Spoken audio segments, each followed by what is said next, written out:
दल के अध्यक्ष सुनील सिंह ने प्रेस वार्ता करते हुए कहा है कि वो इंडिया गठबंधन के साथ रहेंगे और भाजपा को हराएंगे।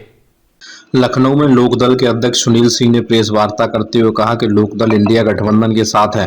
सरकार के हिसाब से नियुक्ति हो रही है। आने वाले समय में अमित शाह और नड्डा चुनाव आयुक्त बन जाएंगे। बम्बई में इंडिया गठबंधन रैली में लोकदल शामिल रहा। चौधरी चरण सिंह का नाम बदनाम करने की कोशिश एनडीए के साथ जाकर आरएलडी ने की है। किसानों को हक नहीं है, सिर्फ खैरात देना चाहती है सरकार। एमएसपी का कानून किसानों को मिलना चाहिए। इंडिया गठबंधन किसानों के लिए काम करेगा। राहुल ने असत्य की शक्ति की बात कही थी। भाजपा ने नारी शक्ति से जोड़ दिया। 80 में से 60 सीटें इंडिया गठबंधन यूपी में जीत रहा है। इलेक्टोरल बॉन्ड देश का सबसे बड़ा घोटाला है। सुप्रीम कोर्ट का हम धन्यवाद देते हैं। ईवीएम का वोट मैनिपुलेट होता है। लोकदल मांग करता है कि वीवीपैट की गिनती की जाए। लोकदल चुनाव जरूर लड़ेगा। सपा और कांग्रेस दोनों से बात चल रही है। जयंत का पास विपक्ष का वोट था। भाजपा को जयंत से कोई फायदा नहीं होगा। जयंत को जरूर भाजपा से फायदा होगा।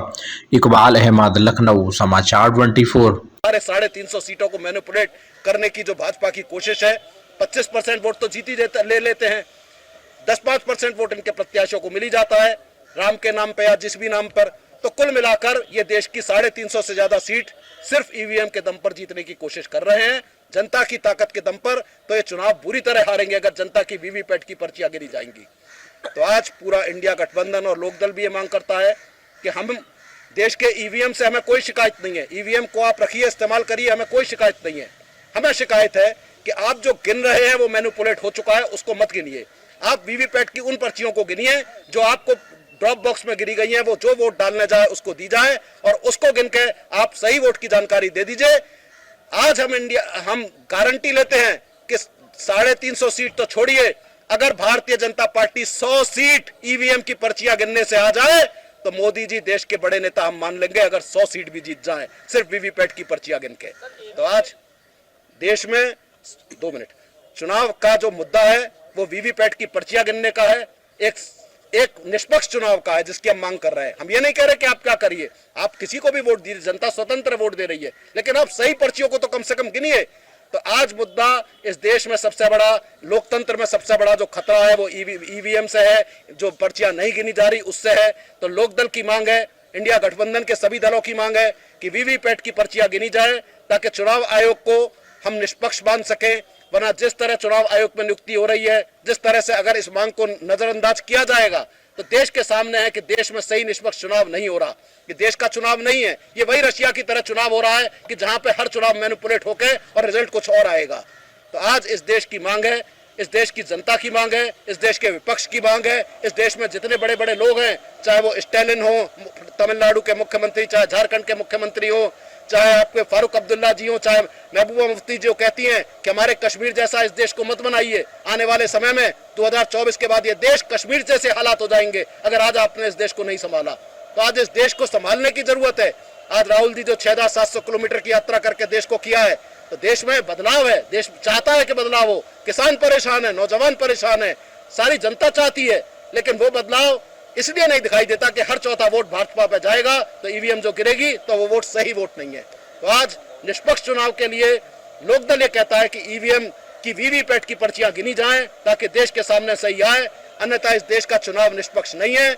और हम विपक्ष की इस मांग के साथ पूरी तरह खड़े हैं कि अगर हमारा चुनाव आयोग देश में एक चाहता है कि स्वतंत्रता, उसकी एक अच्छी इमेज बने, स्वतंत्र चुनाव बने, हम तो न्यायपालिका से भी गुजारिश करेंगे, विपक्ष जाएगा न्यायपालिका के पास भी कि वो भी इस बात का फैसला दे कि वीवीपैट की पर्चियां गिनने में भले ही 2 दिन का समय लग जाए, भले ही 3 दिन का समय लग जाए, लेकिन देश का निष्पक्ष चुनाव हो तो शायद देश में निष्पक्ष रिजल्ट आएगा। और ऐसा होगा तो देश का संविधान बचेगा, ऐसा होगा तो देश का कानून बचेगा, ऐसा होगा तो देश में किसान बचेगा, ऐसा होगा तो देश में आप जैसा मीडिया बचेगा जो लोगों की आवाज यूट्यूब और छोटे छोटे चैनल भी उठाना चाहते हैं, उन लोगों की आवाज बचेगी।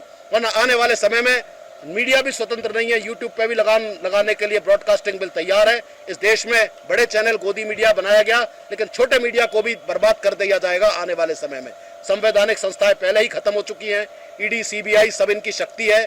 और आज इस देश में जब चुनाव आयोग नहीं बचेगा, न्यायपालिका जो थोड़ा बहुत काम कर रही है उस पर भी अगर पूरी की पूरी तरह सब कुछ जब्त हो जाएगा तो न्यायपालिका भी अपना स्वतंत्र रूप से काम नहीं कर पाएगी। कई बार जजों ने कहा कि हम स्वतंत्र नहीं है, आपने देखा कई बार जब जजों ने भी मीटिंग करी तो कहीं ना कहीं उनके काम में भी हस्तक्षेप होता है।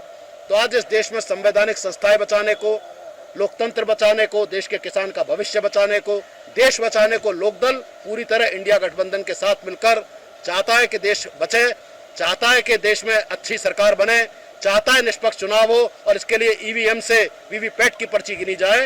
ये लोकदल की सबसे बड़ी मांग है और इसके लिए लोकदल आज चाहता है कि इस देश में आप लोगों के माध्यम से देश का चुनाव आयोग सुने, न्यायपालिका सुने और न्यायपालिका इसका संज्ञान ले, चुनाव आयोग इसका संज्ञान ले और अपनी निष्पक्षता बनाए रखे। अन्यथा इस देश की जनता को लग रहा है कि उसके साथ न्याय नहीं हो रहा। ये देश का चुनाव रशिया की और चाइना की तरफ पे जा रहा है, ऐसा हमारा मानना है। इनसे तो खैर अब कोई उम्मीद बची नहीं, लेकिन इंडिया गठबंधन के घोषणा पत्र में जो अभी जारी नहीं हुआ है, लेकिन मन से कह दिया गया है कि इंडिया गठबंधन एमएसपी को कानून बनाएगा, किसानों का कर्जा माफ किया जाएगा, किसानों के लिए जो फसल योजना है उसमें ऐसी योजनाएं बनाई जाएंगी ताकि किसानों को फसल का नुकसान होने पे बीमा की राशि मिले। देश के किसानों का कर्जा अगर देश के 15 लाख करोड़ उद्योगपतियों का माफ किया जा सकता है तो देश के किसानों का कर्जा भी माफ इंडिया गठबंधन और साथ में लोकदल मिलकर करेगा। बस अब एक कुछ दिन की बात है, 4 जून तक का इंतजार है। देश में जनता तो ठान चुकी है कि बदलाव करना है और बदलाव हर स्तर पर दिखाई दे रहा है, चाहे उद्योगपति हो, चाहे किसान हो, चाहे नौजवान हो, चाहे आम आदमी हो। क्योंकि आज भले ही ये कह सकते हैं कि धर्म के नाम पे भारतीय जनता पार्टी वोट मांग सकती हो, लेकिन कभी मुद्दों पे बात नहीं कर रहे। आज मुद्दों पे बात नहीं हो रही कि बेरोजगारी का आलम क्या है, गरीबी का आलम क्या है, देश का आलम क्या है, नौजवानों को रोजगार का आलम क्या है, किसानों की हालत क्या है, महंगाई का हालत क्या है, इन पर चर्चा नहीं हो रही। इंडिया गठबंधन में जैसा राहुल जी ने बोला कि मेरी बात को तोड़ मरोड़ के बोला जाएगा, तो एक शक्ति को उठा के ले आए। अब राहुल जी ने बात करी थी देश में असुरों की शक्ति की लड़ने की, देश में अनर्थ जो एक असत्य की शक्ति है उससे लड़ने की बात करी थी। और हमारे भारतीय जनता पार्टी के प्रधानमंत्री इतने ज्यादा बौखला गए कि बौखला कर वो बोलने लगे कि नारी शक्ति की बात करने लगे। भूल गए कि मणिपुर में वो नहीं गए, भूल गए कि हाथरस में क्या हुआ, भूल गए कि ब्रजभूषण शरण सिंह को हटाने में उन्हें कितना समय लगा और जबकि देश की खिलाड़ी महिला बैठी रही तो उस समय नारी शक्ति नहीं याद आई, लेकिन आज नारी शक्ति की बात करते हैं। तो आज इस देश का जो आलम है, जो देश की शक्ति की बात करी राहुल जी ने, वो देश की असत्य की शक्ति है। वो ताकतें हैं जो एक पूरे के पूरे देश की अर्थव्यवस्था को बर्बाद कर रही है, किसानों को, नौजवानों के भविष्य को बर्बाद कर रही है। उस शक्ति से लड़ने की जरूरत है। तो आज लालू जी की रैली हुई थी, उससे पहले 3 तारीख को, तो मोदी जी का परिवार बीच में आ गया कि सारे परिवार लग गए। ऐसा लगता है कि कहीं ना कहीं जैसे इंडिया गठबंधन की रैली होती है ये बौखला जाते हैं, कभी अपना परिवार बगाड़ने लगते हैं, कभी शक्ति से लड़ने की गलत बात करते हैं। तो आज इंडिया गठबंधन पूरी तरह से इस देश में और इस उत्तर प्रदेश में भी भारी बदलाव करेगा। समाजवादी पार्टी, लोकदल, कांग्रेस, हम सब मिलकर इस प्रदेश में 80 में से कम 60 सीटें। आप सोच सकते हैं कि आज भाजपा यह कह रही होगी कि आज भाजपा जीतेगी, लेकिन हकीकत यह है कि आज इस प्रदेश में कम से कम 60 से ज्यादा सीटें इंडिया गठबंधन जीतेगा आने वाले समय में। ये भी हम देखेंगे। आज इस देश में जिस तरह से इलेक्टोरल बॉन्ड, हो सकता है कि अभी आपको ये बात ऐसे लगे, लेकिन जैसे जैसे चुनाव चलेगा हमारे प्रधानमंत्री की बौखलाहट ये बताती है कि वो कितनी ज्यादा बौखलाते हैं। एक छोटी सी बात को किस तरह से प्रेजेंट करते हैं, हमारे प्रधानमंत्री की बौखलाहट इंडिया गठबंधन की ताकत बता रही है। एक जो इलेक्टोरल बॉन्ड का घोटाला है, जो देश का सबसे बड़ा घोटाला है और जिसमें जिस तरह से चंदा लिया गया, जिस तरह से आप सबने सब बातें जानते हैं, सब लोगों ने बोल चुके हैं, इसमें कोई नई बात नहीं है कि फ्यूचर गेम पे 2 अप्रैल को छापा मारा जाता है, उसकी संपत्ति 410 करोड़ रुपए जब्त करी जाती है, लेकिन वही 100 करोड़ का चंदा देता है। अब चंदा 100 करोड़ का कैसे देता है, कौन सी उसकी बैंक अकाउंट खुला रह गया, तो ये सब बातें जो हैं, और तमाम तरह की कंपनियां जिन्होंने 8,600 करोड़ रुपए दिए। और शर्म की बात तो यह है कि 1,000 करोड़ इसमें दवाई कंपनियों ने दिया, और वो दवाई की कंपनियां जो देश में कई ब्लैक लिस्टेड करी गई है, उन लोगों ने इसमें इलेक्टोरल बॉन्ड के माध्यम से चंदा दिया।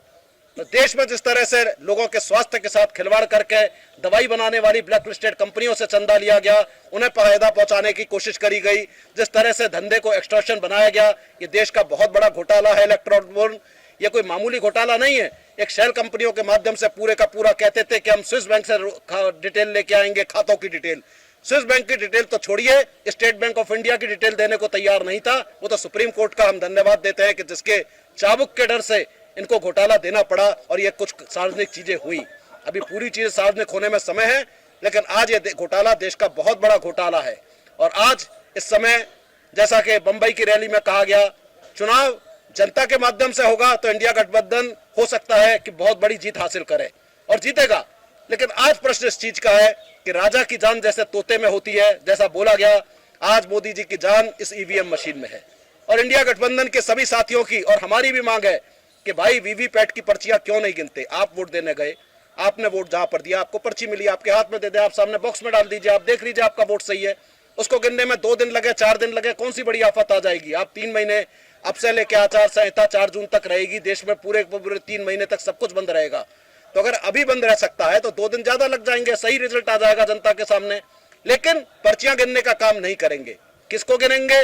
उस ईवीएम को जिसका वोट मैनिपुलेट होता है, उस ईवीएम को जिसमें से हर चौथा वोट भारतीय जनता पार्टी को जाता है, उस ईवीएम को जिसको भारत इलेक्ट्रॉनिक जो चिप लगाती है जिसमें 4 डायरेक्टर भाजपा के होते हैं, उस ईवीएम में जिसमें कि ये सेट किया जाता है कि अगर 19 अप्रैल को चुनाव हो रहा है तो जैसे हम अपने मोबाइल में अलार्म लगा सकते हैं कि 19 अप्रैल को बजेगा, सुबह इतने बजे से इतने बजे तक आपको रिमाइंडर देगा।